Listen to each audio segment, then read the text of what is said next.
এই যে আমার পিছে দেখেন তিনজন কেরালাতে এক ফলের দোকানে কাজ করে। তো যাই হোক এদেরকে জিজ্ঞাসাবাদ করি এদের বাড়ি ঘর কোথায়, বাড়ি কোথায় ভাই তোমার? বাড়ি আসাম, আসাম তেজপুর। আসাম। আসামের মানুষ কিন্তু খুব গরিব হয়, অনেক ভালো মানুষ ওরা।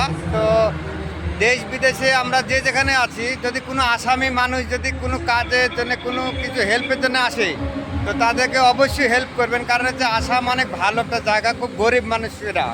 তো তোমরা এখানে কতদিন ধরে কাজ করছো? এখানে আমার 2 বছর হয়ে গেল। 2 বছর ধরে এখানে আছে। তো ফলের একটা ভালো বড় একটা ফলের দোকান যে এখানে তিনজন আছে। তো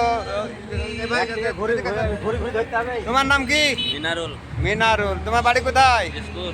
আসামে আছে। তেজপুর, মানে আসামে এরা সব থাকে। ওই ভাই কোথায়? এই যে এক ভাই আছে, এনার বাড়ি, তোমার বাড়ি কোথায়? ওড়িশা।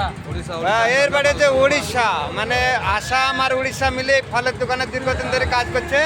তো যাই হোক আপনারা সঙ্গে থাকবেন, এদের জন্য দোয়া করবেন। সবাই টাটা দাও।